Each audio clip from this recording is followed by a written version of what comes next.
నమస్తే, welcome to Leo news. Chevireddy Bhaskar Reddy ఇంకా అధికారంలోనే ఉన్నట్టు ఫీల్ అవుతున్నట్టు కనిపిస్తోంది. ఎందుకంటే ఒక పక్క సిట్ అధికారులను విచారణకు సహకరించకుండా బెదిరింపులకు దిగడం అయితే, మరోపక్క జైలు అధికారులకు కూడా చుక్కలు చూపిస్తున్నట్టు వార్తలు వస్తున్నాయి. ఆయన బ్యారక్లో ఉండకుండా వంటగదిలోకి తిరగడం, ఆయన భోజనాన్ని ఆయనే వడ్డించుకొని తినడం, ఇదేంటి అని అడిగితే ఎవరైనా ప్రశ్నిస్తే మా మామకి చెప్తా అంటున్నారంట. మరి ఇంతకీ అసలు ఆ మామ ఎవరు? అయితే ఆ మామ అన్న వ్యక్తి వచ్చాడని, నీకు నాకు స్నేహం ఉంటే బయట చూసుకుందాం, జైల్లో అన్ని రికార్డ్ అవుతూ ఉంటాయి, జాగ్రత్తగా ఉండమని చెప్పారు అంటున్నారు. అసలు ఆ మామ ఎవరు, మరి ఈయనకి ఉన్నటువంటి సంబంధం ఏంటి అన్న చర్చ నడుస్తోంది. ఈ విషయాలు తెలుసుకుందాం. మనతో పాటు ఉన్నారు సీనియర్ జర్నలిస్ట్ డివి శ్రీనివాస్ గారు. నమస్కారం సార్. నమస్తే సార్. చెవిరెడ్డి భాస్కర్ రెడ్డి గారిని అరెస్ట్ చేసిన దగ్గర నుంచి కూడా ఆయన తీరు రోజుకొక విధంగా ఉంటుంది. గత 2-3 రోజుల నుంచి ఆయనకు విచారణకు బయటికి తీసుకొచ్చినప్పుడు మనం చూసాం, మీడియా ముందు ప్రెస్ ముందు ఆయన నేను అమాయకుడిని నిరూపించుకునే ప్రయత్నం చేయడం ఒకటైతే, ఈరోజు అసలు సిట్ అధికారులనే బెదిరించి మీ అంతు తేలుస్తానని చెప్పి అన్నారని వార్తలు వస్తున్నాయి. ఇదిలా ఉంటే ఇంకొక కొత్త విషయం, జైల్లో కూడా ఆయన ప్రవర్తన ఈ విధంగానే ఉంది అంటున్నారు. ఏంటి అసలు ఆయన మరి అధికారం ఉందనుకుంటున్నారా, లేకపోతే ఇలా చేస్తే నేను తొందరగా రిలీజ్ అవుతాను అనుకుంటున్నారా? మరి ఆ మామ అనే ఆయన ఇప్పుడు కీలకంగా మారారు. అసలు ఆ మామ ఎవరై ఉంటారు, ఆయనకి ఏంటి సంబంధం? అంటే బెజవాడ జైలు చెవిరెడ్డికి అత్తగారిల్లు మారిందా? జనరల్గా ఏంటంటే పోలీస్ స్టేషన్ అత్తగారిల్లు అంటుంటారు ఈ నేరస్తులకి, దొంగలకి, వీళ్ళందరికీ కూడా. ఇప్పుడు బెజవాడ జైలు, ఆయన జైలు సిబ్బందిని బెదిరిస్తున్నాడు చెవిరెడ్డి భాస్కర్ రెడ్డి. అసలు ఆయన లాకప్లో ఉండట్లేదు, బ్యారక్లో ఉండట్లేదు, వంటగదిలోకి వెళ్ళిపోతున్నాడు, ఏం వండుతున్నారని అడగటం. మీరన్నారు ఏంటి అసలు అతను అధికారంలో ఉన్నాడా? ఆయన ఏమన్నా హోమ్ మినిస్టరా? ఆయన ఏమన్నా ముఖ్యమంత్రో హోమ్ మినిస్టరో? ఏదో జైలుని తనిఖీ చేయడానికి వచ్చి మొత్తం అంతా ఎలా చేస్తున్నారు ఏంటి అని అడుగుతున్నట్టుగా. తనేంటి అక్కడ ఒక ఖైదీ, అండర్ ట్రయల్ ప్రిజనర్. ఖైదీగా అతను జైల్లో ఉన్నప్పుడు అతను మరి జైళ్ళ నిబంధనల్ని పాటించాలి. వాళ్ళు వారిస్తే వద్దండి మీరు ఇక్కడ ఉండకూడదు వెళ్ళండి అంటేనేమో మా మామకి చెబుతా అంటే అందరూ ఇప్పుడు ఏంటి ఎవరా మామ? ఇప్పుడు మీడియాలో వచ్చిన కథనాలన్నీ చూస్తుంటే జైళ్ల శాఖలో ఉన్నతాధికారి చెవిరెడ్డికి ఆయనకి ఉన్న బంధుత్వం ఏంటి? మనకు తెలిసి గతంలో ఆర్థిక మంత్రిగా పనిచేసిన బుగ్గన రాజేంద్రనాథ్ రెడ్డి, ఆయన బంధువు ఎవరో జైళ్ల శాఖ ఉన్నతాధికారి. అప్పట్లో మనం చూసాం మీడియాలో కూడా కథనాలు, ఏంటి రవికిరణ్ ఆయన డిఐజీ, మరి ఆయన బంధువో ఏమో. అప్పట్లో ఆయన పైన కూడా అవినీతి కుంభకోణాలని, అసలు జైళ్ల శాఖల్లో ఆయన ఏ విధంగా ఒక నిరంకుశంగా వ్యవహరిస్తున్నారు, మీడియాలో అనేక కథనాలు వచ్చాయి. ఏంటి ఏదో కిరణం అవినీతి అని చెప్పి ఒక కథనం. ఇట్లా రకరకాలుగా వచ్చిన నేపథ్యంలో నిజంగా రవికిరణ్కి చెవిరెడ్డి భాస్కర్ రెడ్డికి బంధుత్వమా? రవికిరణ్ పేరు చెప్పి ఇవాళ చెవిరెడ్డి భాస్కర్ రెడ్డి ఉన్న సిబ్బందిని బెదిరిస్తున్నాడా? లేకపోతే జనరల్గా ఏంటి జైళ్ళ శాఖలో గతంలో హంసపాల్ అని ఒకడు ఉండేవాడు. ఏది బెజవాడ జైలు సూపరింటెండెంట్గా హంసపాల్ అతను బదిలీపై వెళ్ళిపోయాడు. అది కూడా ఇదే కారణాలు. హంసపాల్ ఏంటి జగన్మోహన్ రెడ్డి చెంచల్గూడ జైల్లో ఉన్నాడు. గతంలో 16 నెలలు ఆయన అవినీతి కుంభకోణాలు, ఏది అక్రమ ఆస్తుల కేసు, సిబిఐ 12, ఈడీ 9 ఛార్జ్షీట్లో ఆయన అరెస్ట్ అయి 16 నెలలు చెంచల్గూడ జైల్లో ఉన్నప్పుడు అక్కడ పనిచేశాడు ఈ హంసపాల్. జగన్మోహన్ రెడ్డికి అతను అక్కడ సేవలు అందించినట్టున్నాడు. ఇక్కడ బెజవాడ జైలు సూపరింటెండెంట్గా హంసపాల్, వీళ్ళందరూ ఇప్పుడు బెజవాడ జైల్లో ఉన్నారు.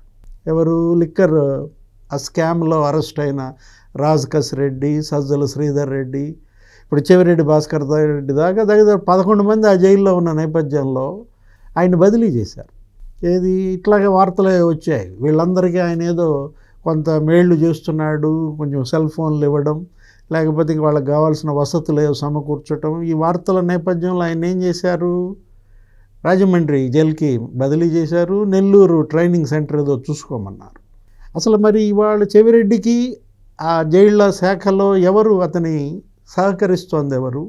ఎవరి పేరు చెప్పి అతను బెదిరిస్తున్నాడు అంటే మనకు రకరకాలుగా ఏమని అనిపిస్తోంది. అతను ఎవరో కడప జైలు సూపరింటెండెంట్ ఒకడు ఉండేవాడు, అతని పేరు ఏదో ప్రకాష్. ఏది అతను అప్పట్లో దస్తగిరి అరెస్ట్ అయ్యి జైల్లో ఉన్నప్పుడు దేవిరెడ్డి శివశంకర్ రెడ్డి కొడుకు డాక్టర్ చైతన్య రెడ్డి అతనితో మెడికల్ క్యాంప్ పెట్టించడం. మెడికల్ క్యాంప్ వంకన చైతన్య రెడ్డి జైలు లోపలికి వెళ్ళి దస్తగిరి మరి ఆ బ్యారక్లోకి వెళ్ళడం, దస్తగిరిని బెదిరించడం, ఏదో ప్రలోభపరచడం, ఏదో 20 కోట్లు ఇస్తాను రామ్ సింగ్ కేసు విషయంలో సిబిఐ ఎస్పీ అది దస్తగిరే బయట పెట్టాడు. అప్పుడు అక్కడ కడప జిల్లా సూపరింటెండెంట్ కూడా సస్పెండ్ అయ్యాడు. ఒక 3-4 సస్పెండ్ అయ్యారు ఆ ఇష్యూలో. ప్రకాష్ అంటే కడప జైలరా లేకపోతే బెజవాడ జైలరా, అసలు ఏకంగా మరి డిఐజీ గారా, ఎవరితో బంధుత్వం ఏంటి, ఎవరిని అడ్డం పెట్టుకుని ఇతను బెదిరిస్తున్నాడు. మొత్తానికి వైఎస్ఆర్ కాంగ్రెస్ పార్టీ నాయకులు, ఈ అరెస్ట్ అయిన వాళ్ళు, వీళ్ళకి మాత్రం జైళ్ల శాఖ అధికారులతో సాన్నిహిత్యం ఎక్కువ ఉంది.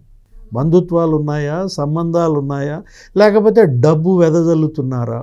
గతంలో మనం చూసాం బోరగడ్డ అనిల్, అతను అరెస్ట్ చేసి అటు రాజమండ్రి తీసుకెళ్తున్నప్పుడు, ఇటు గుంటూరు తీసుకొస్తున్నప్పుడు వచ్చేటటువంటి ఆ పోలీసులు వాళ్ళందరికీ కూడా అక్కడెక్కడో టోల్ గేట్ దగ్గర భోజనాలు, అసలు అనిల్ని ఒక వాహనం ఫాలో అవ్వడం, వాళ్ళందరికీ డబ్బులు విపరీతంగా ఖర్చు పెట్టారని అందులో కూడా సస్పెండ్ అయ్యారు. ఏది ఆ బొరగడ్డ అనిల్ కేసులో కూడా. అక్కడ దాకా ఎందుకు, ఈయన నందిగం సురేష్ అతను అరెస్ట్ చేసినప్పుడు కూడా జైలు నుంచి హాస్పిటల్కి ఏదో తీసుకొచ్చి వైద్య పరీక్షలు చేయించేటప్పుడు కూడా సెల్ ఫోన్లు ఇవ్వడం. అంటే జైళ్లలో గంజాయి లేకపోతే సెల్ ఫోన్ల వినియోగం వీటన్నిటిపైన అనేక కథనాలు వచ్చిన నేపథ్యంలో మొత్తానికి చెవిరెడ్డి భాస్కర్ రెడ్డి జైళ్ల శాఖతో చుట్టరకం. అంటే అత్తగారిల్లు కాబట్టి మా మామకి చెబుతా అని బెదిరిస్తున్నాడా? ఏదైనా ఇవాళ చెవిరెడ్డి భాస్కర్ రెడ్డి మీరు అన్నారు ఇంట్రోలో కూడా ఏమైనా చుక్కలు చూపిస్తున్నాడు. అసలు ఆయన ఎవరో సెలవుకు కూడా అప్లై చేశాడట.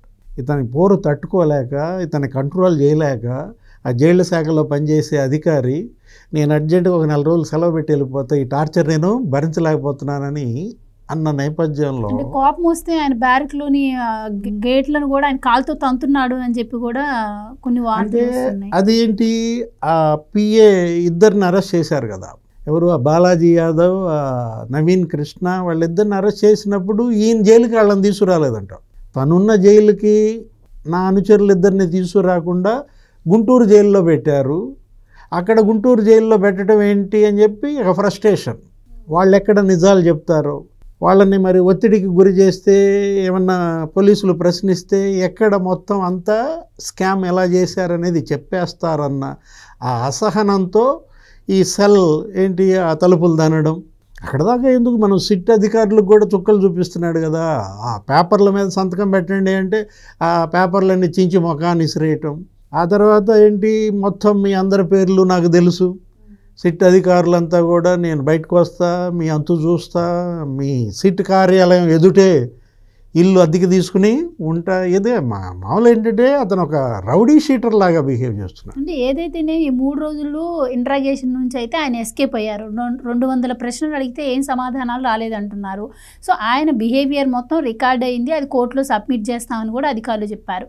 ఈ నేపథ్యంలో మరి కోర్టు ఎలా స్పందించే అవకాశం ఉంటుంది అంటారు? అంటే మళ్ళీ ఆయన కస్టడీని పొడిగించే అవకాశం ఉంటుందంటారా, లేదు అంటే బెయిల్ వచ్చే అవకాశం ఉంటుందంటారా? అసలు ఏం జరగబోతుందంటే, అంటే ఇప్పుడు వెన్ను నొప్పి వచ్చింది, ఇప్పుడు ఆయనకి సడన్గా బ్యాక్ పెయిన్, వెన్ను నొప్పి వచ్చింది కాబట్టి మొన్న అడిగాడంట ఎవరిని, జడ్జి గారిని కూడా, నేను రిమ్స్లో నాకు ట్రీట్మెంట్ జరుగుతూ ఉంటుంది, తిరుపతి రిమ్స్, అర్జెంటుగా వెన్ను నొప్పి, నేను అక్కడ ట్రీట్మెంట్ తీసుకోవాలని చెప్పాడంట.